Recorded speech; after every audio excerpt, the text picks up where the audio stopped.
I go to the bookstore and peruse the shelves like I used to. Tenderly young and hopeful for friends. It's the last glimmer of childhood left. When I get back to my apartment, the pain is back.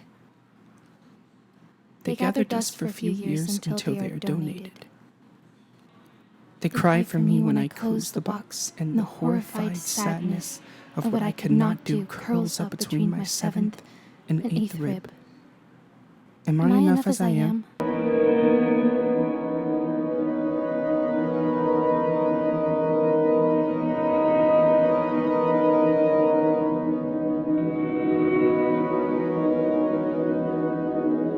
I'm a psychologist and have been practicing mental health counseling for almost 20 years. But when I was 18 years old, after a 4-day manic episode, I was hospitalized and diagnosed with bipolar disorder. About a year and a half later, I was hospitalized for the second time, and at that point, essentially surrendered to the diagnosis and assumed I would be on medication for the rest of my life. I was on medication for many years, and under medical supervision got off of every prescription medication. And then through hard work, identifying root causes, changing my thinking, and building new neural pathways in the brain, I now live free of bipolar disorder and a full and happy life. I have bipolar disorder, and I think one thing that people need to understand about bipolar is that it's not just a catchy little phrase that you can say when, oh, I have such bad mood swings sometimes, that's so bipolar and stuff like that. And I think it's a big misconception that that's how bipolar works. And in reality, it's a much darker journey than that, because some people don't have those crazy episodes where you go ups and downs, and it's a really scary thing when you do have mania or when you're really depressed and being in a super dark place. That's really scary. And I think people need to understand that that term isn't funny and it's not okay, and you would never want to experience what that feels like. But what I do to try and get through those episodes and stuff is hang out with Jack right here. He's my best little guy, and he really helps me. Things like that can really help you get through those times. So you have to try and keep the positive out of, even though there's those huge misconceptions. Staring at the wall.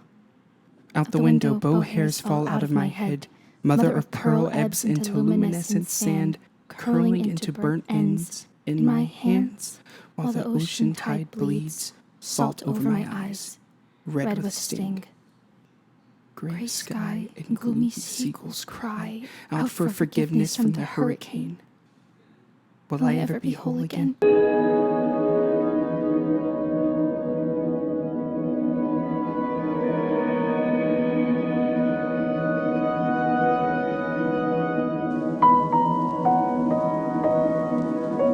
I am currently a sophomore in high school, and I just wanted to share my story about body issues, and especially as a man. There's more pressure to not care. It's a girl thing, and, toxic masculinity and all that. I've always been told not to worry about it because I'm a guy and nobody's really gonna care. I remember being a young kid and not wanting to, take my shirt off at the pool or go to the beach, and that just didn't feel normal for, a 9-year-old, because nobody should hate their body that much at such a young age. It's always been a constant struggle, and I'll finally get comfortable with my body enough, but then someone will make that one comment that sends me right back into a bad place with my body, and I just don't like myself sometimes. I am growing. I'm getting a lot better with body issues and eating habits. I've learned to eat healthier, and I've learned to love myself more by counseling. Counseling has helped me a lot, and positive affirmations, always just telling myself that I look good and I feel good about my body right now. So hope this helps. Thank you. I struggle with an eating disorder, and not a lot of people know how dangerous it is. It's a deadly mental illness. It can cause organ failure. The media representation surrounding eating disorders is really bad. They always show the stereotypical cases of a white skinny girl who doesn't eat, but most of the time that's not the case. There are people in bigger bodies who experience it. There are men that experience it. There are different types of eating disorders other than anorexia, like bulimia and binge eating and many others.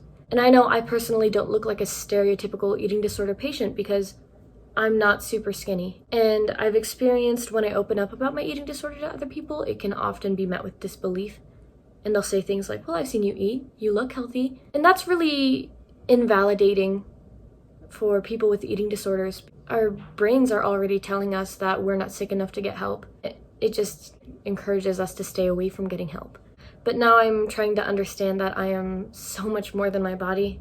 And just because I'm not society's definition of beauty doesn't mean I'm not beautiful, doesn't mean I'm not worth anything, and it doesn't mean I don't have anything to offer. Plastic coats my synapses and overpasses and the grasses in open dead fields, stirred by dendritic veins, crafted from grains sifted through shorelines gristle and pain easily lost and made at the snip of scissors, with the ebb of shade.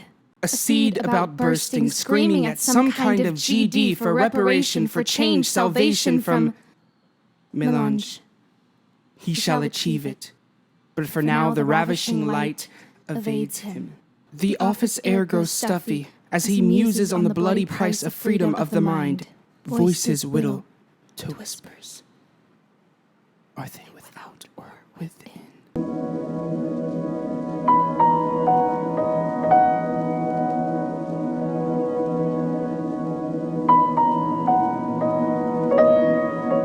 Hi guys, so the mental illness I decided to talk about today was PMDD, and basically what it is, like the easy way to explain it, it's like a period disorder. So what happens is it's like when your hormones drop, it's not really like a normal drop, and it has like really bad effects on your body, like basically period symptoms times like 3.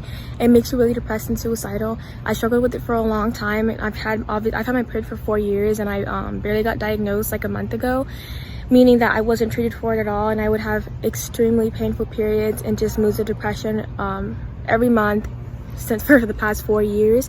And it kind of sucks because I feel like if I were a man, I wouldn't have gotten that same treatment. Like if a man were to say, oh yeah, I'm feeling really sad, then everyone would be like, oh no, like he's admitting to being sad, something must really be wrong with him. Well, admitting you're sad as a woman is kind of like normal. But basically what I do now to help myself is I'm on a new birth control, and I do creative artsy looks like this to just like step out of my comfort zone and to just do things like to keep me occupied and to keep my mind off the bad things. I've been diagnosed with trichotillomania, or the compulsion to pull out your own hair. For me, it's part of my OCD. For others, it can be part of anxiety, depression. I've struggled with it since I was in about 3rd grade, which is kind of a long time now. This has been a big part of my life, something that has held me back through a lot of things. It's made me feel ugly, made me feel different, kind of like a freak. Still now to this day, I get really self-conscious about my eyes and about the fact that I have this. It's really easy to feel like to ostracize yourself when you have something like this that it seems like no one else really has. I want to put a face to the name and let people know that if you're struggling with something like trichotillomania or OCD tendencies, whatever, that you're not alone. And that's something that's helped me a lot, is reminding myself that I'm not alone even though it seems like it, and that relapsing doesn't mean I've backtracked on all the progress that I've made. And I think that's important to remember. Missing fingers, missing the composed annotations of singers' librettos, missing cold baths that felt cold before the numbness came. To be in that world with you, the stars spiraling like milk or salty ocean water, wisps of cream. Smiling back at you with inspiration, at me with a sardonic acidity, the glass wall between us feels impenetrable. I need it too. Can it shatter?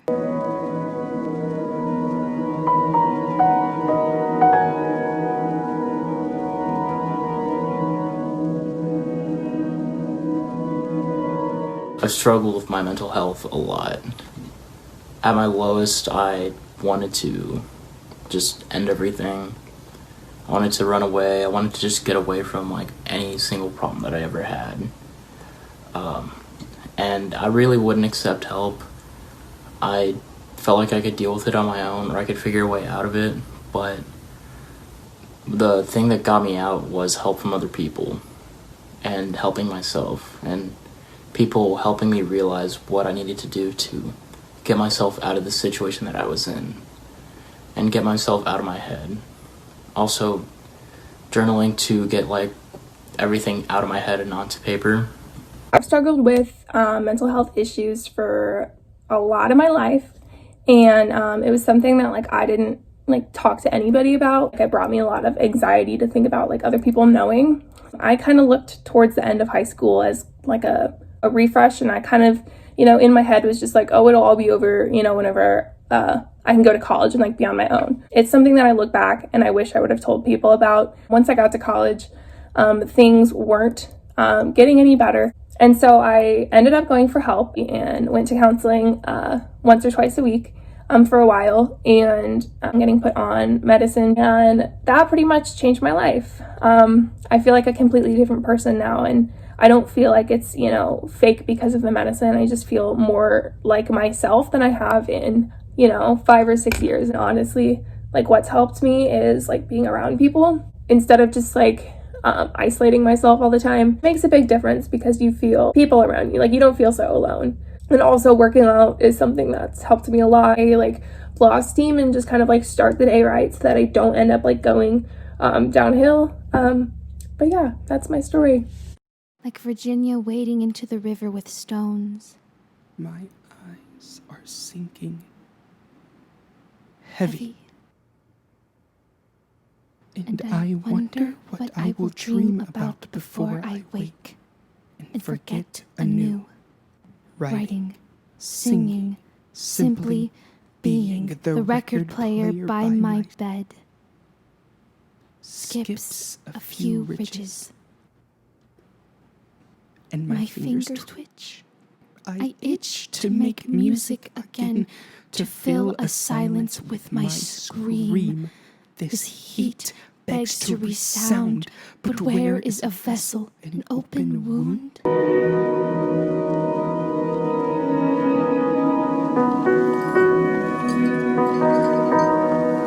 I've had a life of significant adversity. I'm also a survivor of rare colon cancer that many people don't survive.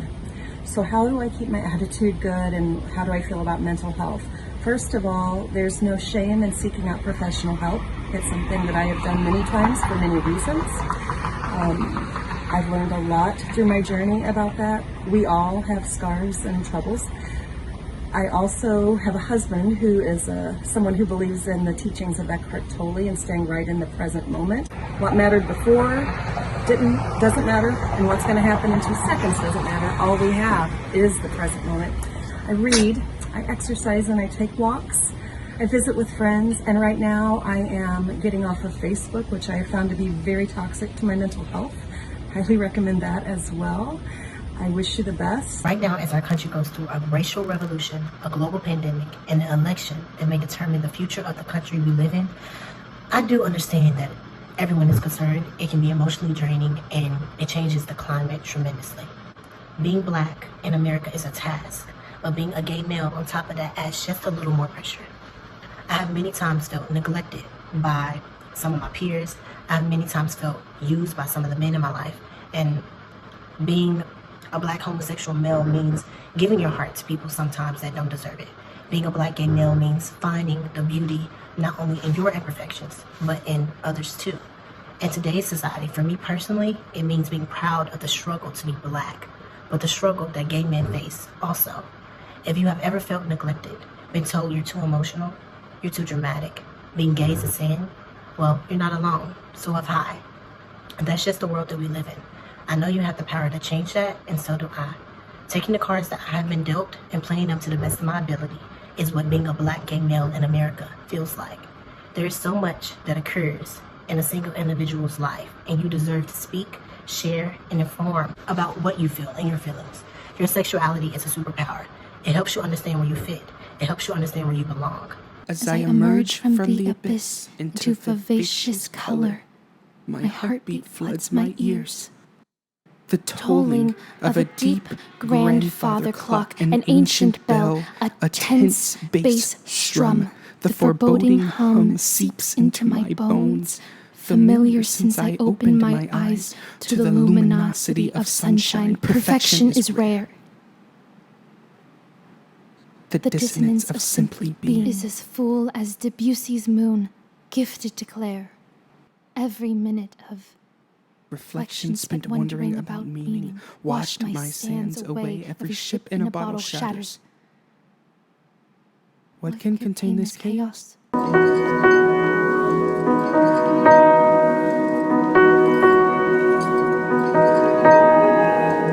One of the mental illnesses I have is mania. Typically when I'm having a manic episode, I'll get really anxious and stay up for days at a time because my body feels like it doesn't need sleep.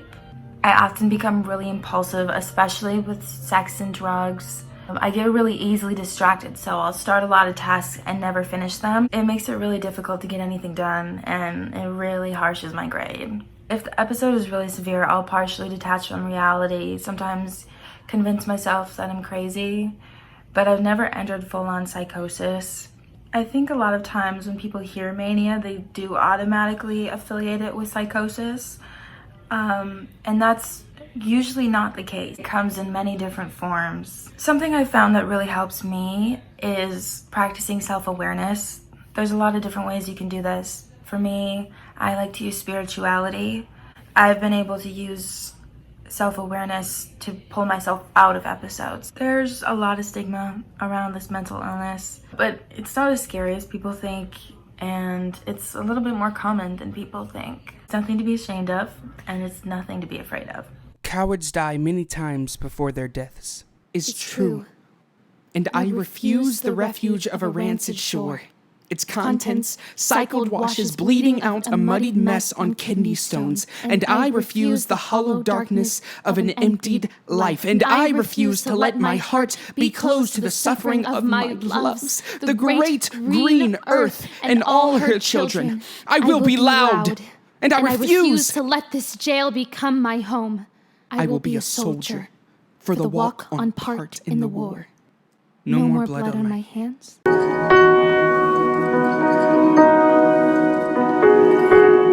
So the thing that I've struggled with for the past year has been anxiety and depression.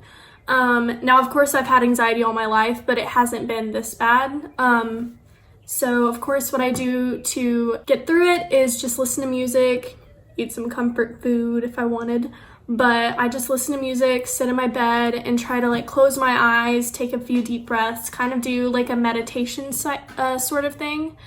And that really helps me a lot, and it helps me not think of the negative things that are always going on inside my head. So, yeah.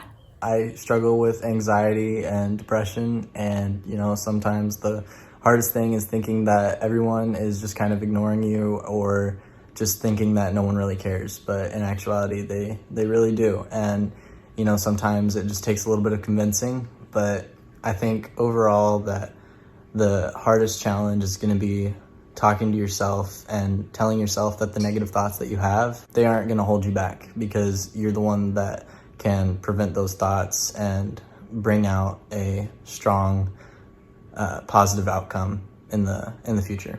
So, one thing that I always like to do is just tell myself that the negative thoughts that I'm feeling, they aren't real, and take deep breaths, and yeah, I hope you guys get better.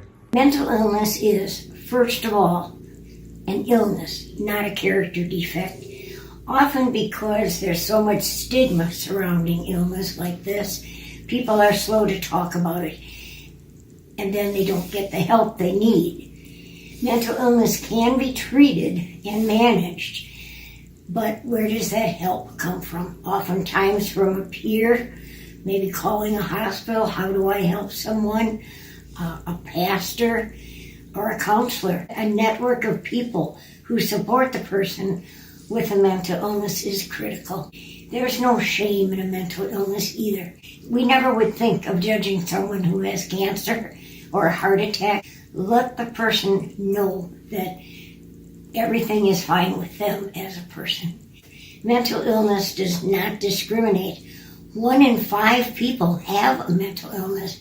So I think what they're looking for is compassion, understanding, and support. My wife and I, in 1976, had twins, our only 2 children, Kevin and Carla. Carla, in sophomore year in college, second semester, came down with a very, very deep depression. We didn't know what to do. She came home. We got her some help. And then 2 years later, she was correctly diagnosed with bipolar disorder. When she was in a very, very manic phase, finally came through that and wound up in her deepest depression. It was at that time that she was in a treatment center, and they released her on January 10th against our wishes, and 3 days later she died by suicide.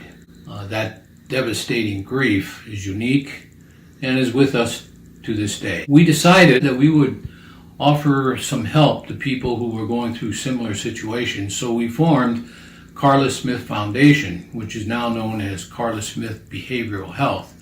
What started with one support group is now a full-service mental health clinic. We invite you to check us out at our website, Carla Smith Behavioral Health. That's a way you can find out more about where you can get help. Fill my glass half full of light, not spotless sunshine, but clean air, lilac lights of lurid stars and blistering desert heat, reminding of the sweeter fallen fruit. Our lives are easily extinguished, but we are not expendable, dispensable, deplorable cogs in a nihilistic machine. We deserve to be vulnerable.